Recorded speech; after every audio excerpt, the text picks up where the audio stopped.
Media show where we level up.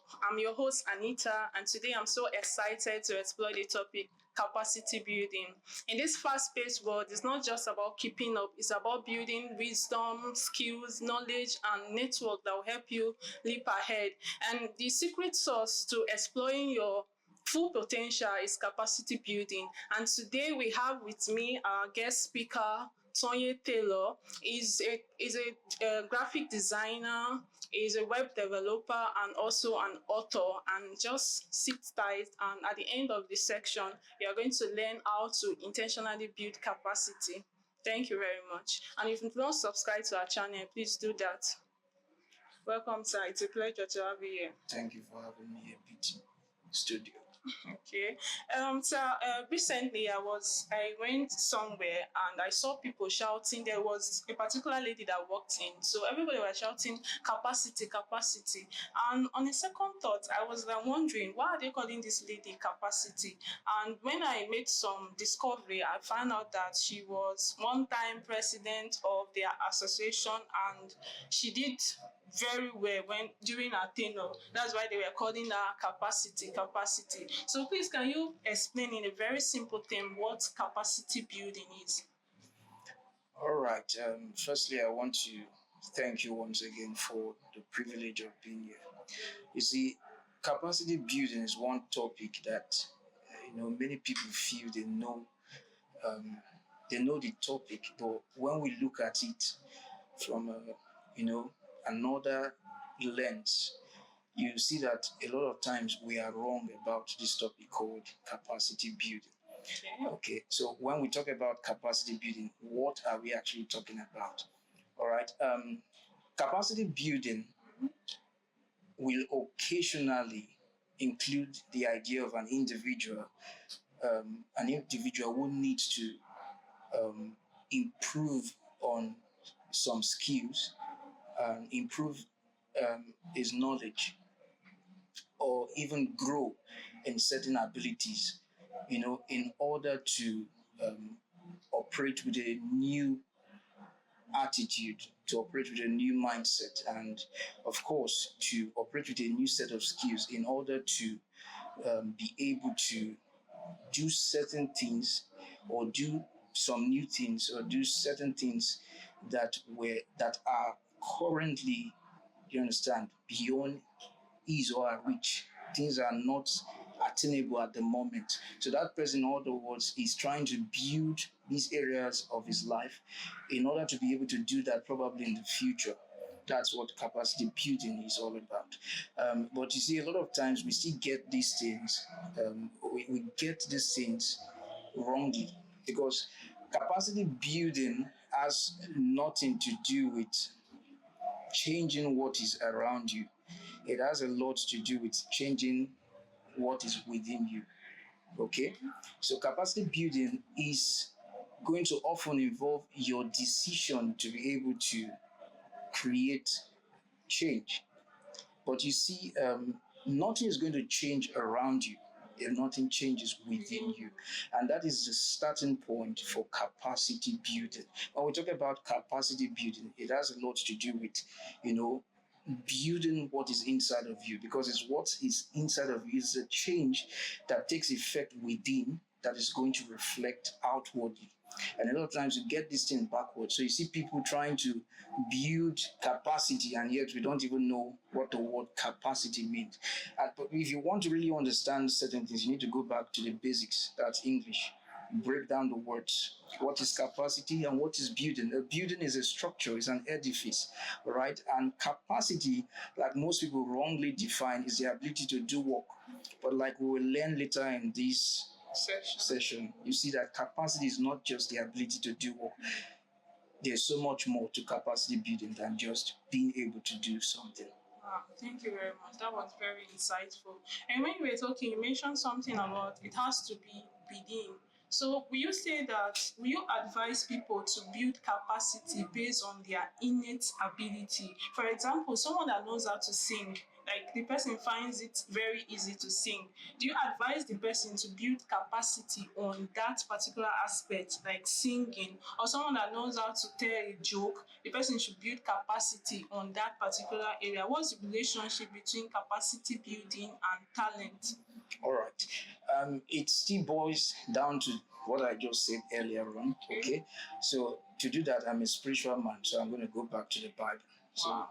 there was a particular parable Jesus gave in Matthew chapter 25, I think around verse 14 to 15. He was talking about a certain man. He was going to go to a certain place, and then he called these men, and the Bible mentions there that he gave one 5 talents, and to another he gave 2 talents, and to another he gave what? 1 talent.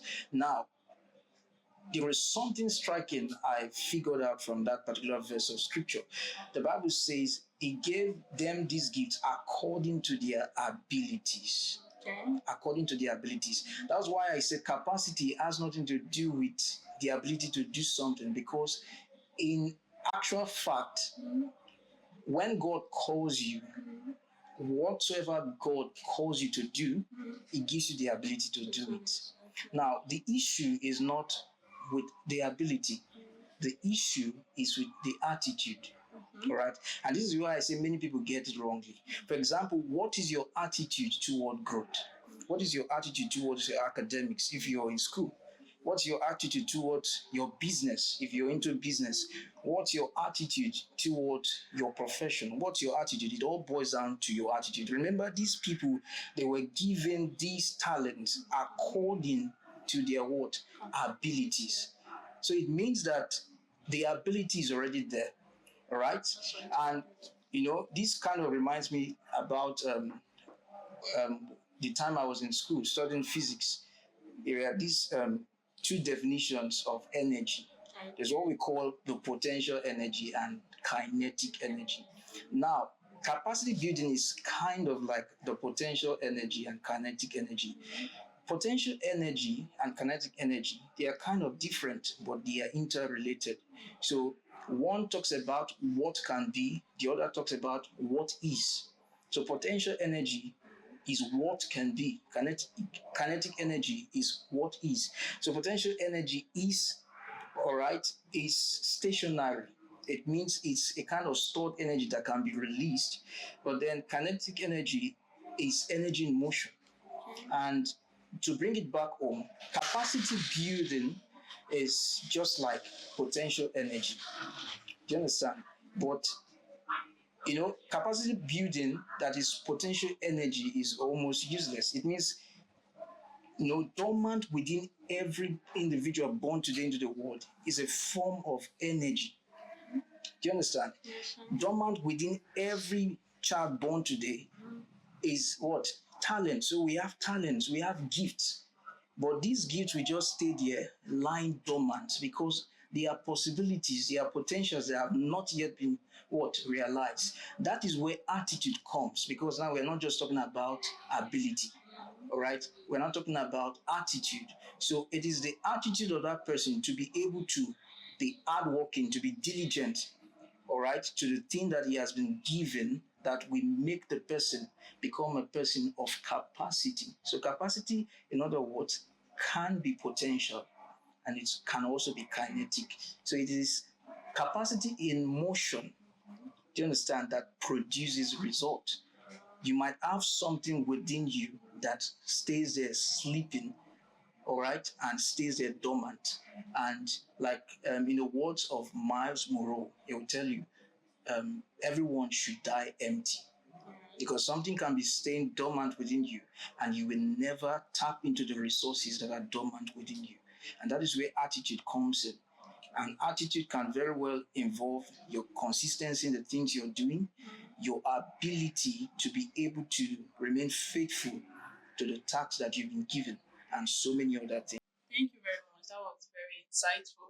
You mentioned something about when the parable of Jesus giving talent to people, two, one, and five, according to their ability. And I've actually checked your profile, and I found out that you have a company known as Killer Vibe, and you're also into tech. You're developing web and graphic designing. I want you to, can you share your personal experience, how you intentionally build capacity to this level where you are able to train thousands of individuals that is coming to your company? Can you share your personal experience, the steps you took, challenges that you faced during that process of creating that company, and how you've been able to sustain it up to this moment? I think for me, Mhm. I've always been, this is not to boast, but I've always been a very highly intellectual being and a very intentional being. I I can love tell to that. put it that way. Okay. Okay. So it has never been about what I could do, but it has always been about how to manage the things I could do.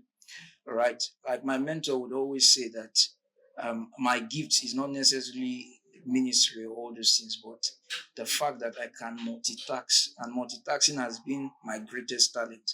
So if you ask me today, what is your specific talent? I don't think I have one talent. I'm a host of many talents. Okay, it's just like I said, how God, how that parable, the figure there gave some 5 talents. I think personally, God gave me a lot of talents, gave me a lot of abilities. But um, my greatest challenge has always been how to create a kind of balance. And I think for many people out there, it's the same issue they are facing. How can one balance their Christian life with these other aspects of their lives? You know, I understood my purpose right from a young age. I was in primary school when I discovered my purpose. So I was never confused in life. Okay. So I know I'm not saying that you're confused just in case you're listening to me. But what I'm saying is that at a young age, as early as 7 years, I understood what I needed to do in life. And that helped propel me along the journey. Okay.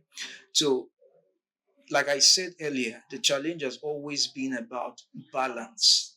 Okay, how can you balance your Christian life? That's what I was trying to say. How can one balance their Christian life and the things they love to do? Okay, up to this moment, I love designing. I love designing. You always find me in front of my laptop. But there's this other aspect of my life where God has called me. So it's really challenging. And when it comes down to that, you now have to decide, okay, this is where you start talking about priority. This is where you start talking about what is important and what is urgent. You see, sometimes you just want to pray, you want to study your Bible, and sometimes there's a need to do this other aspect of your life, and that's what is most challenging for most people. But if you can learn what balance is, you'll be able to, of course, balance your life. Okay, because as a Christian, you ought to pray. But then, if you want to be successful, because one of the things I've also noticed that the laziest people are Christians. They have excuses for why they don't want to work, and they believe that everything will just come, on a platter of gold. God will provide. God will give me my daily bread. But I've also been a very hardworking person. Do you understand? Even though I'm a spiritual person, I've also been a very hardworking person. So your ability to be able to strike a balance in what you're doing in what you do is very, very essential. Okay. So growing up, I didn't have a laptop. Okay, let's come down to the story. I didn't have a laptop. I was borrowing laptops when I started out as a graphic designer. I remember then I would go and I registered for a computer course in one of the biggest companies in Port Harcourt, and I was learning. Okay, I was one of the best students in the class, and at that moment I felt used. In fact, that's the beginning of my story. Obviously, I felt used because then the teachers would ask me to teach their students while they go, and they'll be, and Doing other you know, things. talking and gisting while I'm there teaching people. But that time I saw it as them using me. I never knew that it was a platform for growth. All right, it was a platform for development. Today I teach people, and I've taught a lot of people, more than hundreds of people. Talk about web design, talk about graphic design, talk about how to write, and so many other skills that I've been able to pass on to people. And these things, they did not just come in a twinkling. Do you understand? It took me years of tears, years of discouragement, years of setbacks. There were times I didn't have laptops. Just in case you're listening to this and you're like, I don't have my dream laptop, I don't have my dream phone. You want to wait for the perfect situation before you start something. You're wrong. And no matter how long you wait, those things will never come. All right. You need to start developing yourself. You need to start building capacity. Even for those of you who are called into ministry, let me not just be talking about tech. You know, some of you who are according to ministry, you think that these things they just happen. No, I remember those times when I was studying my Bible, I didn't even understand anything. Like those of you who read Leviticus and all those other scriptures. You say Chronicles. You say this begat this, that begat that. Those scriptures are boring, really boring. All right. So many of us we give up. Like, is this what it means? Is this what it means to follow God? Be reading all these boring things. We rather read a novel. All right. But I kept on doing these things. I kept on studying, and at that point, the scriptures did not even make any sense. All right. But today, you see, everything I've been reading, the Holy Spirit takes those little pieces, brings them together, and they make sense to me. That is what it means to grow by experience, grow experience, what they call it again? Experientially, okay?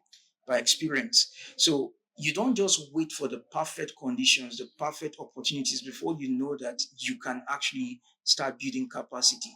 Like I said, capacity has nothing to do with your abilities, all right? Because those abilities, they are innate, they are there, all right? They are within you, it's yours. But if you don't have the right attitude towards growth, if you don't have the right attitude towards success, you are never going to be successful as an individual. I I think this particular section was for me. I was trying to start up something and I was giving myself excuses that probably I don't have what I need to start what I needed to do. But I guess at the end of this show now I have to go back to the drawing board. Okay, can you add something little to what you've already said? What's the role of mentorship? Someone like people that have you mentioned something that your challenges was actually balance. You trying to balance your balance other giftings and other things you do with a hand. So what's the role of mentorship with capacity building, and also what's the role of volunteer like when you volunteer for maybe a campaign or you volunteer in church or maybe an organization, how does it help you build capacity? Okay, that's a very interesting topic. Um, Personally, I want to, I don't know if I should answer the first or the second, but mentorship is very powerful. All right. There are two ways that you can learn. There are two ways that you can learn in life. One, you can learn through your mistakes, and secondly, you can learn through a mentor. These are passageways, these are channels through which you can learn. Mistakes are not bad. It is good to want to try out things by yourself, try to do things your own way. There are many people that have that opinion today. By the way, I was just like you. I always thought that I could do things by myself. I thought I didn't need someone to guide me. But there's something about having people in your life who have gone ahead of you. It means that you can, leverage on relationships and avoid certain, mistakes that you would have made, because life is short. You don't have all the time to learn. You don't have all the time to, discover things by yourself. That's why you need these people in your life. They've gone ahead of you. They've probably, made mistakes that you probably will make in the next 2 to 3 years. And the interesting thing is that you can avoid these things. You don't have to make, mistakes before you learn. Okay. Some people tell you that experience is the best teacher. While I think that's a very fantastic statement, that's also a useless statement, because it doesn't have to be your own experience. You can avoid certain mistakes by learning from people who have gone ahead of you. If you made mistakes in life, that's perfect. That's okay. You can learn from them.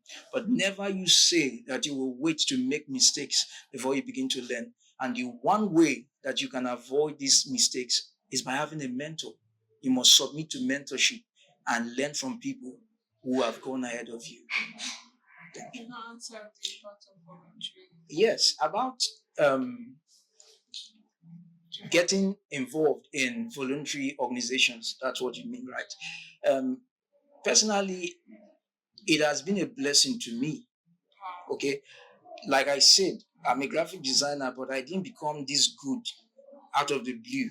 Okay, there were times I did free designs for people. These days, I see younglings, young stars who, you know, they just started, and then you are killing people with prizes. You just started graphic design 2 months ago, and you're telling someone that to design a flyer, it's 7, it's 10K. That's not how I started. I don't. It's not a bad thing, okay? But I know I served in my church. Even till now, I see I'm still involved in the media department of my church. Okay. I still serve in my church and I don't take a dime.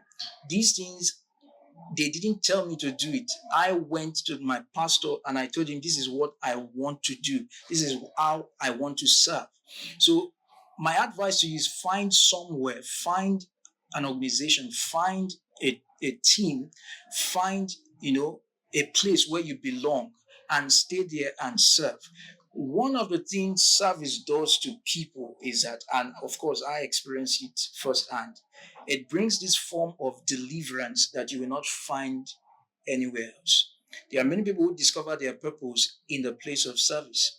There are many people who discover their limitations in the place of service. Service exposes the hidden part of your life that you never thought existed. That's what service does. In the place of service, you discover your weaknesses, you discover your shortcomings, and then you can improve on those areas. Of course, also through the guidance of, maybe your team leader or whosoever is there to help you and guide you. But service is wonderful. And also, for those of you who also you are asking now, I'm also coming down to the area of the spiritual. You are open. Maybe you see people like Apostle Joshua Selman and the likes, and you're like, God, when will I ever get to this point? Those people did not perform any magic. You've never gone out for evangelism. You've never done anything like that. You don't even use your WhatsApp status positively to talk to people, and you are hoping to become like Apostle Joshua Selman. That's never going to happen. I never knew that I had the ability to heal until I went out to the field. I never knew I had the ability to cast out devils until I went out to the field. There are many things you will never discover until you go out. All right. And this has a lot to do with building capacity, because when you go out, you begin to see certain things that you never thought were possible. And if you see Joshua Selman today, he inspires you. You want to become like him. You want to become like all these great people. I don't want to start mentioning a lot of names, but you know who you like. You know you want to become like this person. You emulate that person. You love the person. Go ask the person. They didn't start today. They started by serving under people and serving voluntarily in organizations without expecting anything from it. Wow, thank you very much. Today's session was really for me. When you mentioned something about capacity building, that you have to look out for things within, then you have to be intentional about what you have so you can start building, and you can do that through voluntary in your doing voluntary work for people in your church and also for an organization. But I want you to also throw more light on the challenges you face. You said you had challenges with since you have multiple talents, so you had challenges in balancing them. And I'm very sure that there are people watching and they have this plenty like more talents and they're having challenges on how to balance them. So can you give us practical step how you were able to balance this your challenge you had while building capacity? Okay. To answer that, I'm going to recommend a book firstly to you. One of the books that helped me growing up was one written by I call him my late mentor because I follow him, I love him so much. That's Dr. Mars Morrow. I thought as much. Yes, he wrote a book and he titled the book The Principle and Power of Vision. Of vision. Yes, Okay. I got that book many years back when I was just in primary school, and that was one of the books that guided me as a young boy, see finding his way. Okay, one like I told you, one of my weaknesses, I consider it a weakness. Okay, before now, but it's no longer a weakness. Was that I was multi-talented, and I know there are people like that. You can do a lot of things, but the truth is that you cannot be everywhere. You cannot be a jack of all trades. All right. And that was the issue with me. I wanted to be in the choir because I discovered I could sing. I wanted to go into ministry. I wanted to do this. And I think if I had done all those things by now, I would have been in the grave. Okay. So um, that book helped me because there he addressed the issue of those who had multi talent and don't know where to begin. So one of the things I discovered after reading that book was focus on one thing at a time, the others will follow. Today I discovered that I don't need to be in the choir for me to be able to sing. So if you're into ministry, it's just like Pastor Joshua said, man, he has a very wonderful voice, I tell you, but he's not in the choir, all right? But there was a time he built capacity in that area, but he knew that that was not his permanent place. Do you understand? It doesn't mean you're not going to build other areas of your life. For example, myself, I have skills that I don't use to make money. They are for my personal benefit. I use them for myself. For myself, I don't need to pay anybody a dime, a penny to do something for me that I know I can do, except I want to delegate tasks and maybe I'm very busy. But there are certain things you can avoid just by building skills. Okay. So if you have an issue with being multi-talented, the advice I have for you is to focus on what you love the most and others will follow naturally. Just focus on the thing you love to do the most. For me, I love to write. You see, everything was connected to my purpose. I love to write. I love to teach. So I discovered that in teaching, I could also write. So I became an author. So if you discover one aspect of your life that is more pronounced, trust me, every other aspect of your life will fall into place. Thank you very much. Okay, people normally they have these challenges. For example, let's say I'm into me now, I'm into fashion, and I have this limitation of maybe I don't have all the machines I need to make a particular dress, or I don't have the adequate training, maybe due to time constraint and probably resources. So how would someone I'm trying to build capacity. I'm intentional about building it. How would I overcome this challenge of finance, maybe time, and maybe location? Like people now they're shouting, Lagos, that's where fashion is happening, and I'm down here in Port Harcourt. How can you leverage technology in personal development or capacity building? Yeah, thanks to technology, a lot of things have changed over the past few years. There was a time that, someone in Canada probably will not know about what you do. Interestingly, these days it's no more so because even from your room, I know people who don't have a physical location and they are making it, they are succeeding. You understand? All you need to do is to leverage technology, right? So you need to become updated. Many of us, we only know how to use our Facebook and WhatsApp for doing negative stuff, unproductive stuff. But do you know that you can actually leverage technology and use these things to build your brand?